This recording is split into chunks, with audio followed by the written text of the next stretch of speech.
When I got to the train station, it was already 5:30, 6 o'clock. That first day was like, it is so fucking loud. It was like everybody's talking, people are moving, people are grilling you, looking at you. It just was a rush of everything. And I'm looking and I'm noticing, and then when I realized I'm actually standing there, I wasn't moving, I wasn't doing nothing. And my heart is beating and I was having a panic attack. And I just sat down in the corner, you know, and this homeless guy was there, and after like a half hour, you know, he said, "You okay?" I'm like, "I'm all right," you know. And I'm looking at him like, what does he want? Why is he next to me, you know? And he's like, "Oh, you just came home." When I was leaving to go home, I remember the last thing that I saw as I'm leaving was all these male faces at these little windows, just watching you walk away. And that kind of stood with me, and you know, I think about it now, and the pain that I felt leaving them there, and then the pain that they must have felt knowing that I was leaving, going home, someone's going home.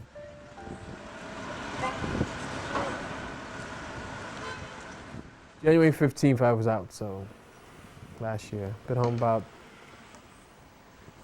a year, 4 months, 5 months.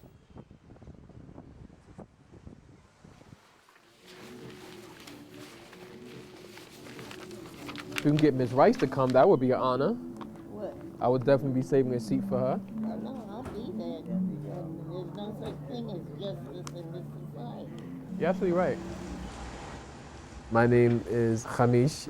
During my citizenship, they didn't kind of want to recognize a Hebrew name, so they said, "What does it mean in English?" And it was like, "Well, it means 5." And boom, and they stamped that on my paperwork, and now that's my name. Know your rights? I was incarcerated for 12 years. I did 5 years in solitary.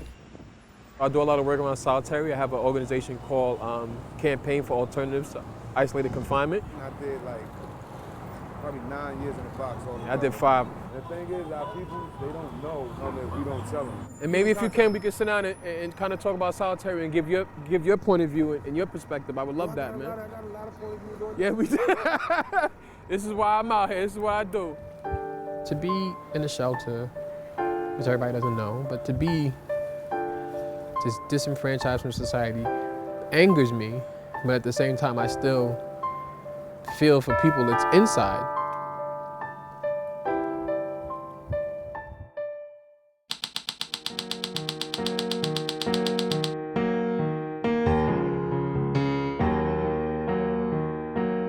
Solitary confinement started out in the 1800s. It was actually proposed by some Quaker reformists. It's a place they send you to do penance, right? You violated the rules, and so we're gonna put you by yourself so you have nobody to communicate with, and you know, you're totally separated, and you're supposed to go look at yourself internally, and you know, you're supposed to come out, you know, a wonderful person. Unfortunately, very quickly, they realized, and everybody realized, that it did not have that positive impact. And in fact, it had the opposite, counterproductive impact of having real devastation, that people were having severe mental health problems from being placed in isolation. And so they ended the practice at that time. As a result of the drug laws, as a result of the crack epidemic, crime was rampant in New York City in the 70s. Rather than building the typical old prison cells, built these open dormitories because they were faster to build and they were cheaper to build. They are breeding grounds for inmates to commit acts of violence upon one another. And I think that that leads to more fights. The fights lead to the need to segregate inmates because there are grudges. So I think that the advent of open dormitories is certainly one of the factors that led to the growth in the use of segregation. Solitary confinement has expanded exponentially.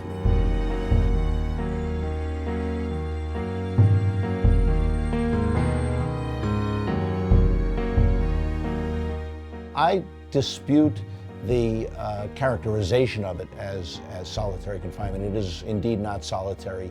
In some jurisdictions, including in New York State, inmates have cellmates, so that is hardly solitary.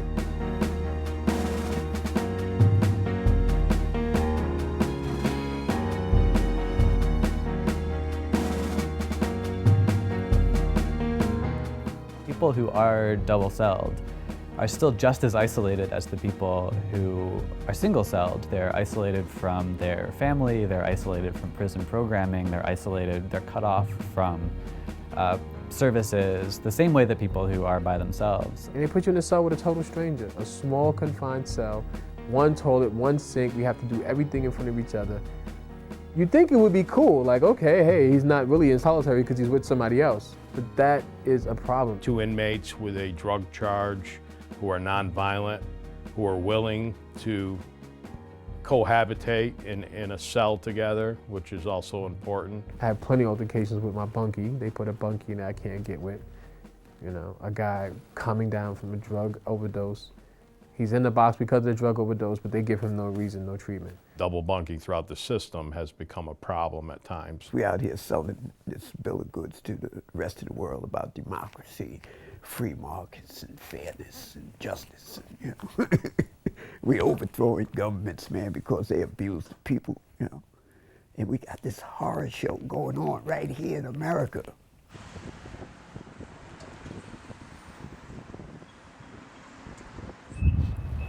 So this whole part of the city, in some sense, is run by the Friends.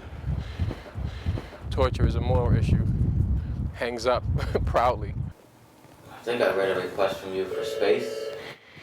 Yeah, this is my request. Is it possible that even in the near future, that I could get, if we're working on things with Riverside, which I believe is a great thing, I don't want to, of course, ever lose the connection with that, but I also wanted to be able to have some type of office space. I can possibly do it here, but office space here is a desk and a computer. It's not a room. I don't even care. Just a base that I could work from, you know, because the Starbucks thing is killing me. If it's going to cost me something, I'll make that happen. You know, if there's additional work that you need me to do to assist you here. That's usually what I ask. I think we can arrange something. Wow, thank you. Let me just confirm that Right. with my superiors. Thank you. And by tomorrow, I'll let you know. Wow, thank you very much. Good people, you know?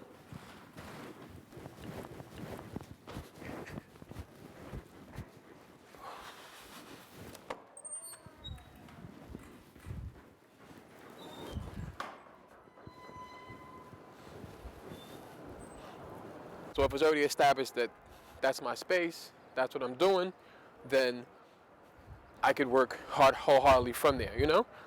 So I check my emails there between that and my phone, which I literally run everything off my phone.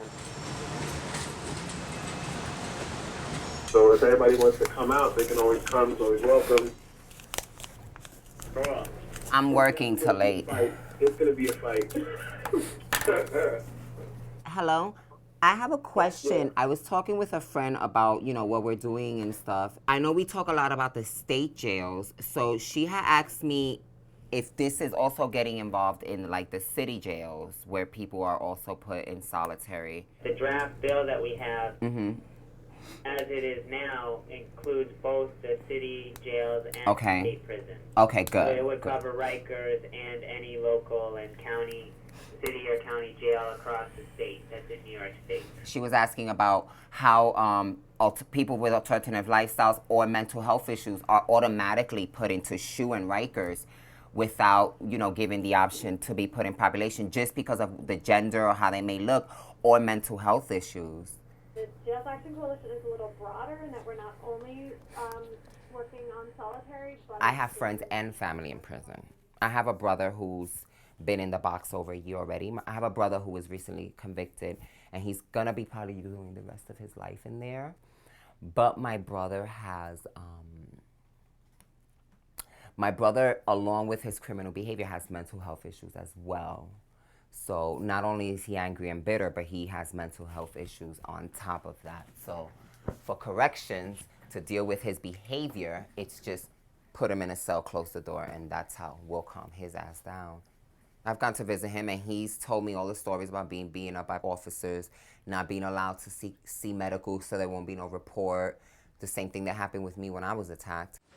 I try to inspire her to say, yeah, all right, well, if you're not gonna come out to this film screening, if you're not gonna come out to this rally, then I guess the other LGBTQ, will come out. And she's like, really, who? And I'm like, nobody. Because if you don't come out, nobody's going to do this work. So we have to do this work.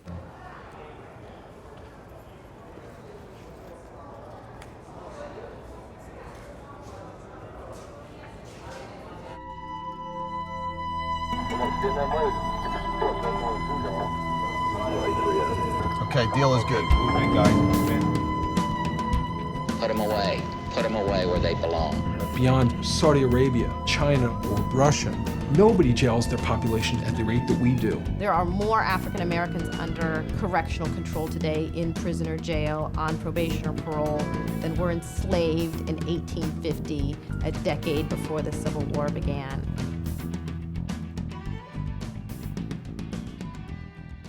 I try to do these events to educate people because we have to recognize our responsibility in that fact. Hi everyone, my name's Yvette. I am the supervisor for Housing Works. I work at a needle exchange program with people who use drugs. I've been in that profession for about 10 years. Like Muhammad, I myself did 7 years upstate. My interest in this is a little different.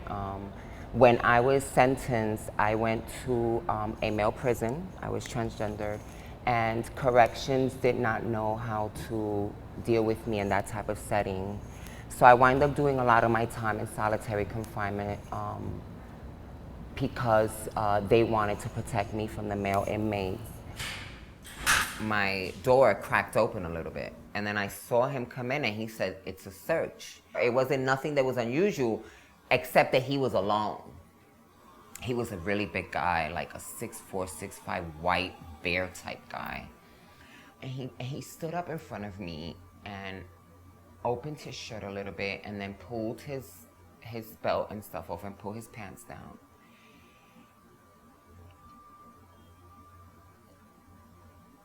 And at that time, I was looking at him and I was like, oh my God, I started to cry. I remember him grabbing me really, really rough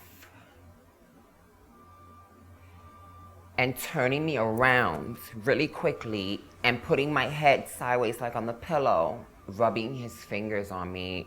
And they were kind of wet. What I'm thinking is some form of saliva or something. I really don't know. I'm bent over on the bed and I remember him leaning forward and he put his mouth right by my ear and he said, "You're gonna love this." I'm in there because of the safety of the people in population. But you know, how ironic it is that it was the officers who were supposed to protect me who was attacking me, because that was not my first attack by an officer.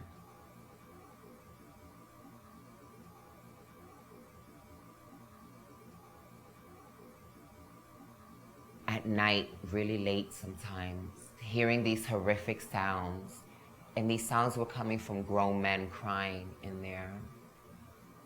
And I could hear them, you know? And then I started wondering, well, did anybody hear me when I was being attacked, you know? But no one could help me. You know, everyone's locked in, no one can help me. I'm doing okay, and I feel that it's my duty now to bring attention to myself and to the public what happens to people like me in prison.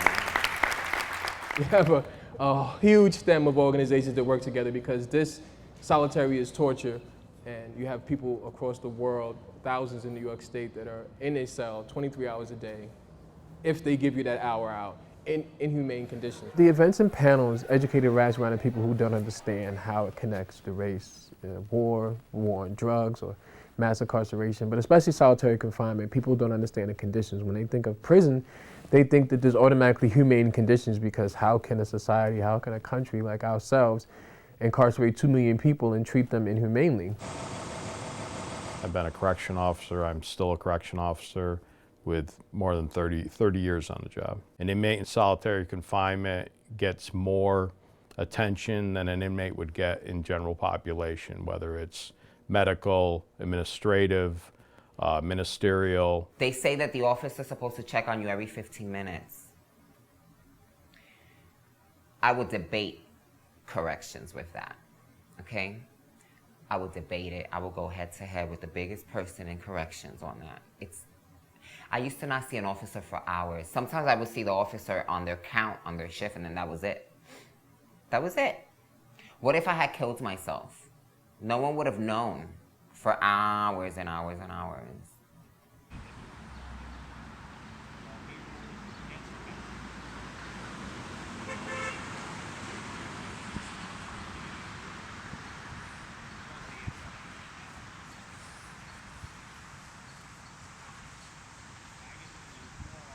You're no longer a person.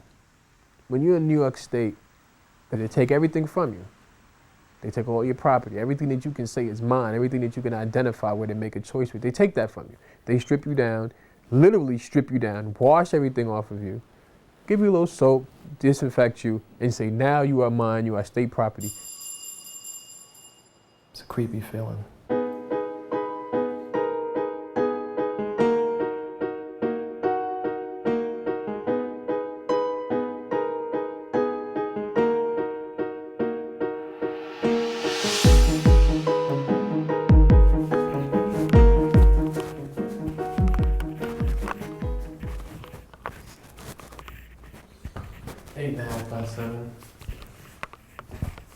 This is really bigger than a cell.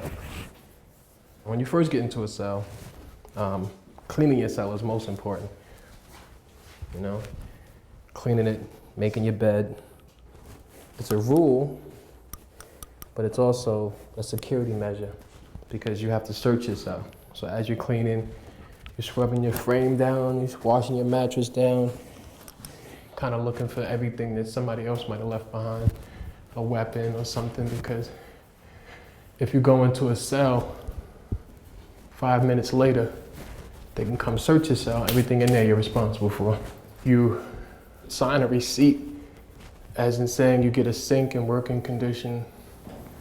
They're in the size of a cell that's the size of a small bathroom, and they're just stuck there. And when we go and visit the prisons, we see people at all times of day just sleeping. There's absolutely nothing for them to do. It's different with long periods of time because you're going through, okay, let me make cards out of a piece of paper. You get 2 pieces of paper, you say, I'm gonna make some playing cards. You start playing solitaire by yourself. And you run out of that, and then you start getting magazines, maybe 1 or 2 magazines if you had in your property. You're gonna write every word in the magazine. What do you do beyond that? You know, I remember I had an argument with a guy 4 cells down over a magazine. He was like, I don't have no magazine to read. And I'm like, I hear you turning the pages. Like, you turning the pages, I hear you. And, you know, your hearing is super hard. You can hear the keys, you can hear the progression of doors open as they come to the tier.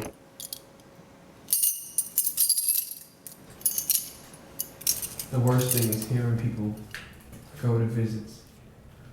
You heard him up all morning getting ready for his family to come. Nobody just coming 5, 6 hours to come see me, or, you know? The majority of the prisoners who are in these units have their heads and their bodies under a blanket. It's 10 o'clock, 11 o'clock, 12 o'clock in the morning, and they are under the covers.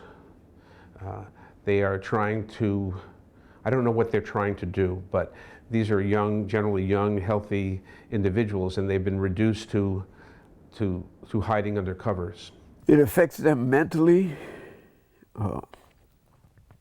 Some it makes submissive. Some it makes angry. You know.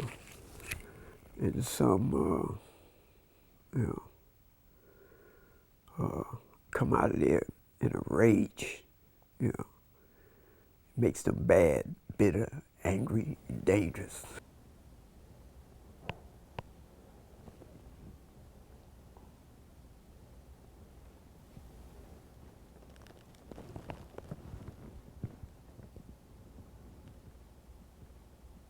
You can't hear nothing else.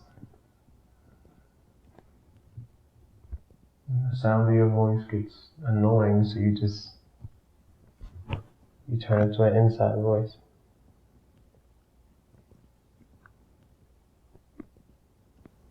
And you start talking to yourself inside your head without anyone else. How do you know you're not going crazy?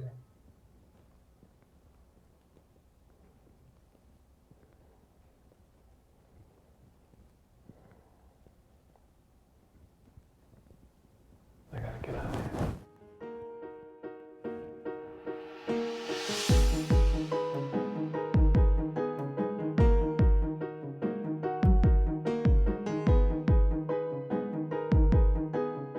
We do have inmates who max out of SHUs. I would say the majority of them probably do not participate in transitional services. It's hard to imagine how somebody could spend 15 days, a month, 10 years inside a segregated confinement cell and come out and be able to talk normally to people. When you have someone who's supposed to protect you, who's breathing down your neck, punching you and hurting you, and is forcing himself inside of you, telling you you're gonna like it, and he's breathing on you, and you can feel that breath on you, and that drool, and and those hands, you know, that sticks with you for a while.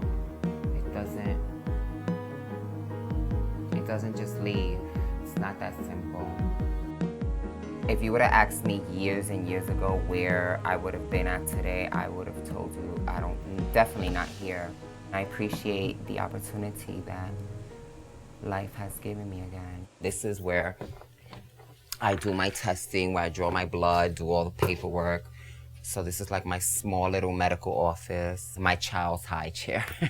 No, but that's where they would sit and we would draw, I would draw their blood. I really thought I was gonna do the rest of I thought I was gonna do 20-something years in jail, and fortunately for me, I was able to, you know, beat a lot of my charges and make it out. I met this really nice boy from Yonkers. We wind up being in a relationship for 4 years. We lived together, we did everything together. We were like inseparable. If he fought, I fought. I fought, he fought. If he cried, I cried. He was my first love. I'll never forget that. Unfortunately, his way of communication was not always verbal. It was most of the times physical. I was gonna leave him one time and actually have him not cut my face, he cut my arm. I went to the police department numerous times. They wouldn't help me. I was beginning to have enough. And I said, I need a gun. One night, it was around 2 in the morning. He's on top of me, kind of like almost forcing himself on top of me. I'm kind of resisting, and he starts to hit me. So when he finished doing what he had to do with me, he laid on the bed, and I guess he passed out drunk. I was looking at him for a long time. I think maybe an hour or two passed. He was out cold. And I started tapping the bed. He kind of woke up, and he said, "Why are you waking me up?" And then he saw the gun, so he sat up, and he's like, "What are you doing?" And I looked at him, and I said, "This was the last time that you hit me, and it's gonna be the last time that you're gonna hit me ever again." And I pointed the gun at him, and I shot him 3 times. The general public has to realize that we're dealing with the most dangerous and disruptive people from society. My first offer was 25 to life. I beat all charges except criminal possession of a weapon. You have to hold people accountable for the behavior. You have to enforce the rules, just as we do in society. So what can you do? We have officers thrown on urine and feces daily, assaulted daily. I'd be the first to say that we probably over-rely on segregation in prisons just as we over-rely on incarceration in society at large.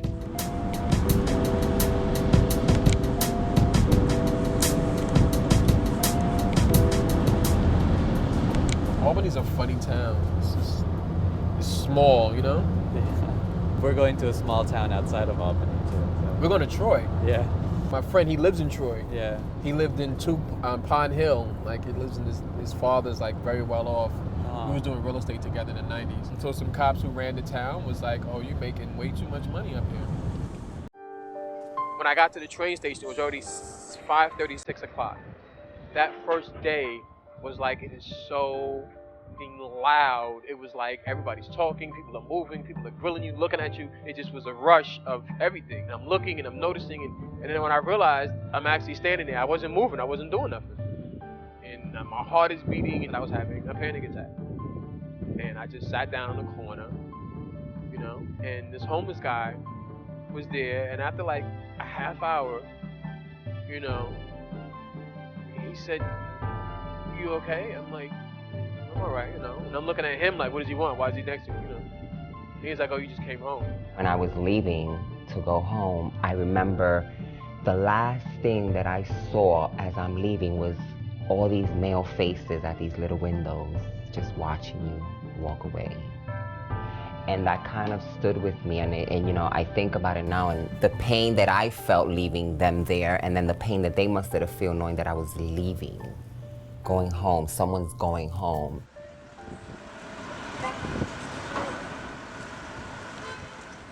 January 15th, I was out, so last year. Been home about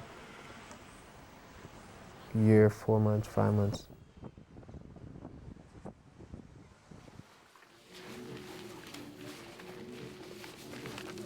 If you can get Ms. Rice to come, that would be an honor. What? I would definitely be saving a seat for her. No, I'll be there. There's no such thing as justice in this society. You're absolutely right. My name is Hamish. During my citizenship, they didn't kind of want to recognize a Hebrew name, so they said, "What does it mean in English?" And it was like, "Well, it means 5." And boom, and they stamped that on my paperwork, and now that's my name. Know your rights? I was incarcerated for 12 years. I did 5 years in solitary. I do a lot of work around solitary. I have an organization called Campaign for Alternatives to Isolated Confinement. I did like probably 9 years in the box. I did 5. The thing is, our people, they don't know unless we don't tell them. And maybe if you can, we can sit down and kind of talk about solitary and give your point of view and your perspective. I would love that, man. I got a lot of point of views on Yeah, we do. This is why I'm out here. This is what I do. To be in a shelter, which everybody doesn't know, but to be just disenfranchised from society angers me, but at the same time, I still feel for people that's inside.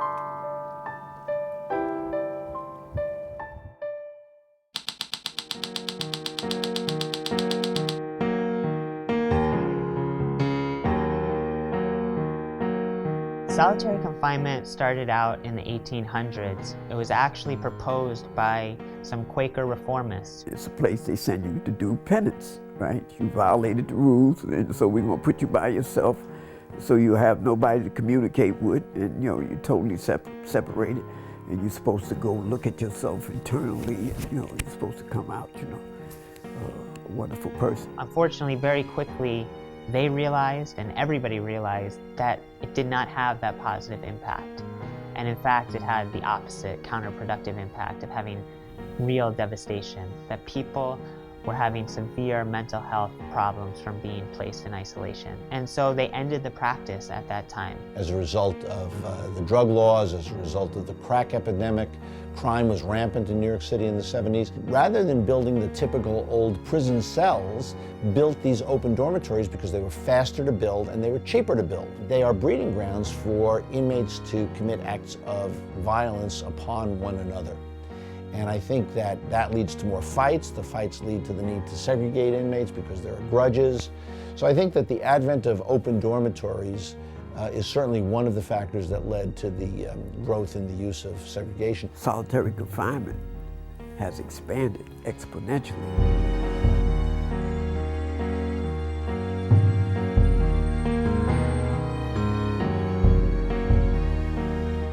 I dispute the characterization of it as solitary confinement. It is indeed not solitary. In some jurisdictions, including in New York State, inmates have cellmates, so that is hardly solitary.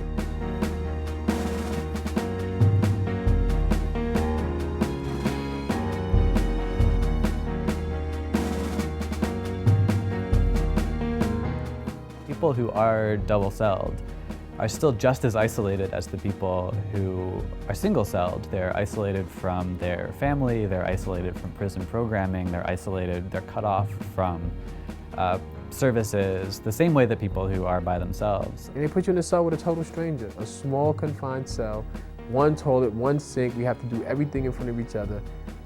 You'd think it would be cool, like, okay, hey, he's not really in solitary because he's with somebody else. But that is a problem. 2 inmates with a drug charge who are nonviolent, who are willing to cohabitate in a cell together, which is also important. I have plenty of altercations with my bunkie. They put a bunkie in that I can't get with. You know, a guy coming down from a drug overdose.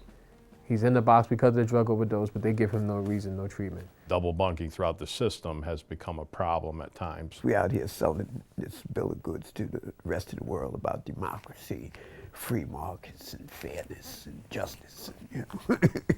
We overthrowing governments, man, because they abuse the people, you know. And we got this horror show going on right here in America.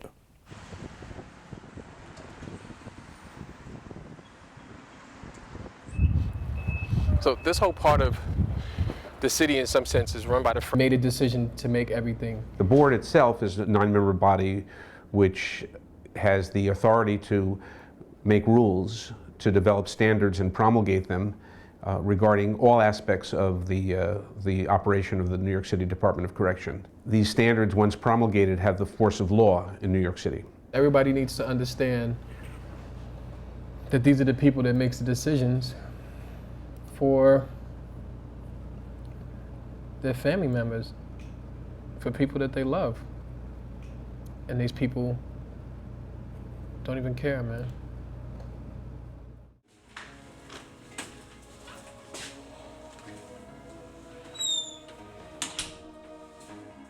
The number of beds in solitary confinement has expanded dramatically by the Department of Correction over the past 4 years. I think it's gone up about 40%. I'm trying every step of the way. I'm making progress. We have a bill in place. We're making Department of Corrections in New York City adhere to solitary confinement rules and regulations, and at least changing it, even if they don't change it the way we want to change it. Today is going to be the first time that the Board of Corrections is meeting with grassroots organization activists previously incarcerated of the Jails Action Coalition around reconstructing the solitary confinement rules and the minimum standards on Rikers Island.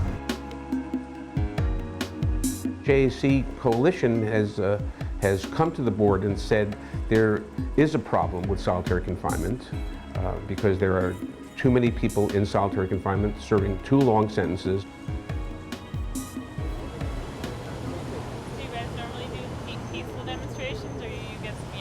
This is my first one. Oh, me too. My first one. Oh, okay. For this, it's my first one for Jack. Yeah. For Jack and Cake, it's my first one. I've been in other like LGBT ones where it's not, it's never this quiet for. LGBT? Yeah, it never is. That's because you always got the people, God hates this and you're gonna die and burn and signs. Yeah, all that stuff. You get a little more pushback. I don't think. Yeah, get out of here, you're gonna die. And I'm like, so are you eventually. High five. How you feeling? I'm looking okay. marvelous. I'm like Thank speeding. you. Hey, how are you? How you doing? They certainly are noticed by the Board of Correction, and they're certainly noticed by the Department of Correction. We reject the petition, but because we were concerned about the issues around the use of solitary confinement. Here in California, thousands of prisoners are on a hunger strike. They're showing solidarity with inmates of the Pelican Bay Maximum Security Prison. Right now you have the California hunger strikers where brothers and sisters are locked up. 30,000 actually are demanding the changes of solitary confinement to at least be humane. They're not even asking for freedom, they're asking for a humane environment. We're here to inform the world that this is a violation of basic human rights. And today we say, stop solitary now! Stop solitary now! Stop solitary now! Stop solitary now! Stop solitary now! Thousands of people! A lot of people today. Coming together all for the same cause. Cells. With no one to hear their cries. This was just everybody who's so dedicated just said, all right, we'll all take lunch at 12 o'clock and do it. Hey, can I get a picture with you guys? Can I get a picture? Come on. We all go get solitary? This is every rule that can end you up in a box. If you break one rule, literally it's set up that you never break only one. It's 106.10. An inmate shall obey all orders of department personnel promptly and without argument. You'll never, ever beat that rule. I gave you pants, socks, boots, t-shirt, shirt. You go into the yard, you don't have your t-shirt on. You know you're supposed to have a t-shirt under your shirt. That's a 106.10. You disobey that direct order because you knew that was a rule, instantly go into the box. So I try to work against these rules. This is like my daily Bible. It reminds me of, you know, what I had to live under, but it also reminds me of what I have to fight against. And I try to keep it as a constant reminder, an example that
Four out of five people, 5 out of 6, every prisoner is in solitary confinement for non-violent offenses. Vulnerable people should not be placed into solitary confinement. People with pregnancy women. Can I say that again? Pregnant women. This will drastically reduce the amount of solitary confinement containment. Terrible. I don't know, I just put so much super emotional emphasis on this blurb in this project. I try not to have panic attacks. I know it sounds so pussy, but I don't know why I still have them. I don't know why I have them. And I hate talking, because when you talk to a psych and they're like, well, you know, you have sensory deprivation and that's normal and everybody goes through this. But I shouldn't have those problems. I'm free, you know? So it's like, I used to have those problems in the cell. Like if I didn't get my food tray, I knew the food was coming, like I would wild out, I felt a certain way, it was aggressive and I wanted to, you know, because you have no control. Normal people are like, whew, what a hard day. For me, it's like my heart starts racing and I start sweating and then I start getting excited and I start forgetting things and then I'm speeding and it's like, I had that when I first came home and it was scary because that was my first outbreak. That was my first real problem. Like people coming too close, people bumping you, people, you know, you just didn't know what to do. It's hard to do that sometimes because it's me, you know, but I'm trying.